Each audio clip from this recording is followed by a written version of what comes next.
اور یہ بات صراحتاً اس لیے کہنا ضروری ہے، میں حضرت کوئی بات ہو تو مجھے روک دیجئے گا، لیکن میں آج کل کے ماحول کی روشنی میں 1-2 منٹ میں یہ بات عرض کرنا چاہتا ہوں۔ میں نے رات بھی کہی ہے، اس وقت کے ماحول میں ایک عجیب و غریب سطحی پن چل رہا ہے۔ سیاسی معاملات ہیں، جنگ کا مسئلہ ہے، جنگ ہو رہی ہے، لوگ خوش ہیں کہ صاحب امریکہ اور اسرائیل سے جنگ ہو رہی ہے، اس کی وجہ سے پلان کے ساتھ میں کہہ سکتا ہوں کہ وہ ملک اس معاملے کو اپنے عقیدے کی اشاعت کے لیے بھی فوراً کے فوراً استعمال کر رہا ہے، ساتھ ساتھ استعمال کر رہا ہے۔ اس کی پروپیگنڈا مشینری جو ہے وہ بہت مضبوط ہے۔ اس نے دنیا بھر میں اور ہمارے ملک میں خاص طور پر اس پر باقاعدہ محنت کی ہے، جس کی وجہ سے جنگ کے حوالے سے اس کے مذہب کے ساتھ لوگ مانوس ہو رہے ہیں۔ مجھے تو یہاں تک پتہ چلا ہے کہ کچھ لوگ امام باڑوں تک میں جا رہے ہیں، اور ان کے دفتروں اور آفسوں میں جانے کے اور حمایت کا یقین دلانے کے قصے تو ظاہر و باہر ہیں۔ ان کا کیا کیا جائے؟ میں یہ عرض کرنا چاہتا ہوں، 2 باتیں عرض کروں گا، میرے حضرت موجود ہیں، تصحیح ہو جائے گی اگر غلطی ہوگی۔ بنیادی بات یہ ہے، اسرائیل سے جنگ ہو رہی ہے، ہم ساتھ ہیں۔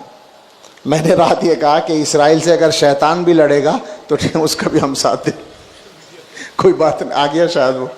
تو اسرائیل سے جنگ ہو رہی ہے، امریکہ سے جنگ ہو رہی ہے، تو ٹھیک ہے ہم ساتھ ہیں، لیکن اسرائیل سے لڑنے کی وجہ سے کسی کے عقیدے بھی صحیح بن جائیں یا وہ معتبر ہو جائے، اس کی کوئی گارنٹی نہیں ہے۔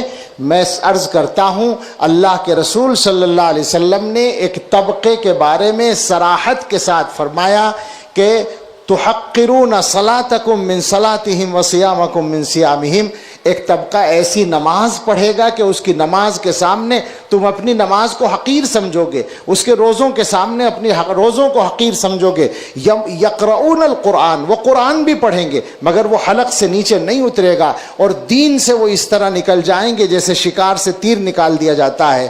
یہ فرقہ خوارج کے بارے میں حضور کی پیشین گوئی ہے۔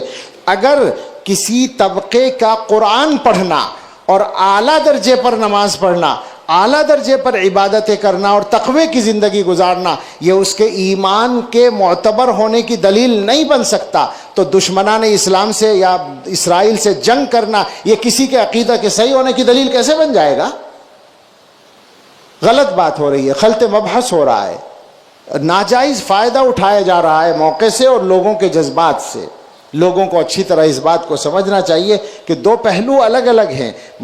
یہ سیاسی معاملہ ہے جنگ کا، اور اگر اجازت ہو تو میں یہ کہہ دوں کہ جو لوگ اس کو اسلام کی جنگ سمجھ رہے ہیں، اسلام کے لیے، تو غزہ جب جلایا جا رہا تھا اور غزہ میں خون بہایا جا رہا تھا، اس وقت کون جنگ کر رہا تھا اسرائیل سے؟ کتنا نقصان پہنچایا گیا اسرائیل کو؟ اور کیا اس وقت عالم اسلام کے اساسوں کو نقصان نہیں پہنچایا گیا؟ ساری باتوں سے آنکھ بند کر لیتے ہیں، فقط ایک نقطے پر توجہ دیتے ہیں، ایمان کو بچائیے اپنے۔ میں کہتا ہوں اگر کوئی آپ کے باپ کو گالی دیتا ہو اور اس کی کسی سے لڑائی ہو جائے تو آپ ہرگز ساتھ نہیں دیں گے، چاہے آپ کے بڑے سے بڑے دشمن سے وہ لڑ رہا ہو۔ صحابہ کو گالیاں دینے والوں کی بات کو آپ بھول جائیں گے؟ اتنا ہی بہت ہے کہ ہم یہ کہہ رہے ہیں کہ جنگ میں ہم ساتھ ہیں، اور کیا چاہیے؟ اس سے زیادہ کیا ضرورت ہے؟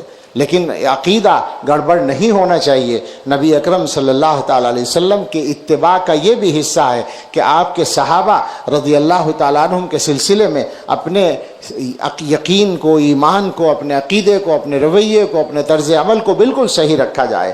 یہ حضور علیہ الصلوۃ والسلام کے حقوق میں سے ہے۔